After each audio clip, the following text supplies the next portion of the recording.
Bismillahirrahmanirrahim. Assalamualaikum warahmatullahi wabarakatuh. Halo semuanya, perkenalkan nama saya Salma Nabila Wisista dari Pendidikan Teknik Boga Universitas Negeri Yogyakarta angkatan 2019 dengan NIM 19511241049. Di video kali ini saya akan membahas teknik yang digunakan pada industri keripik agar minyak itu awet. Karena masalah utama dari industri keripik ini adalah borosnya minyak goreng, karena minyak goreng ini terlalu cepat mengalami ketengikan sehingga harus segera diganti. Saya membuat video ini dalam rangka memenuhi tugas mata kuliah dasar komunikasi Boga dengan dosen pembimbing Ibu Bardaningsih Lastariwati. Oke, langsung saja. Jadi minyak goreng yang sering dipakai ini cepat mengalami ketengikan. Nah, ketengikan itu adalah dapat ditandai dengan terjadinya minyak yang mengental, perubahan warna menjadi lebih gelap dan berbau. Ketengikan ini disebabkan oleh dua hal. Yang pertama adalah ketengikan hidrolitik dan ketengikan oksidatif. Ketengikan hidrolitik itu adalah ketika bahan makanan ini memiliki kandungan air kemudian digoreng, itu akan menyebabkan ketengikan hidrolitik. Semisal kita menggoreng ikan itu telah mengandung banyak kandungan air di dalamnya, apalagi ketika kita mencampurkannya dengan bahan-bahan bumbu-bumbu lain, kemudian kita menggoreng, itu akan membuat minyak goreng ini cepat mengalami ketengikan hidrolitik karena air dan lemak dari minyak goreng ini bersatu yang akan menghasilkan asam lemak bebas.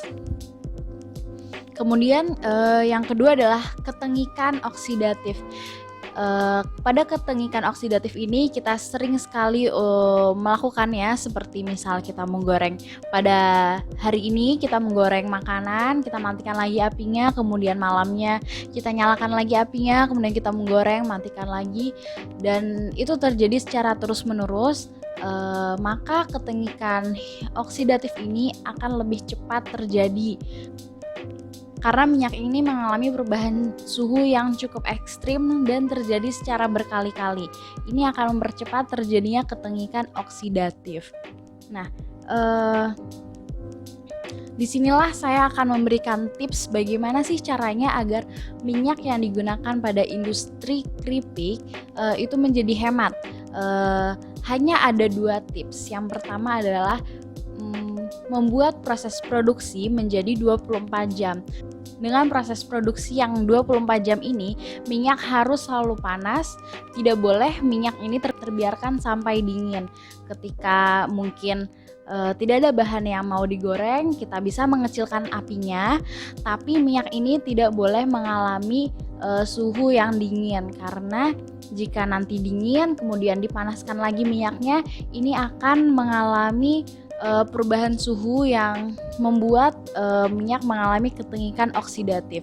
Kemudian tips yang kedua adalah bahan makanan ini harus kering dengan cara kita kurangi dulu kadar airnya, baru kita campur dengan tepung atau bahan-bahan lainnya, baru kita goreng.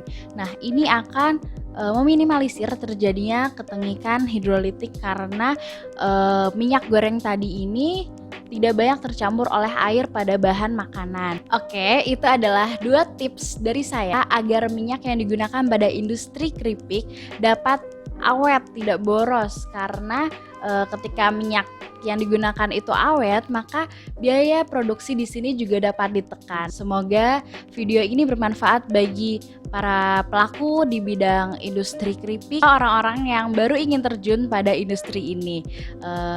Semoga sangat bermanfaat. Banyak kekurangan dari saya, mohon maaf. Wassalamualaikum warahmatullahi wabarakatuh. Dadah.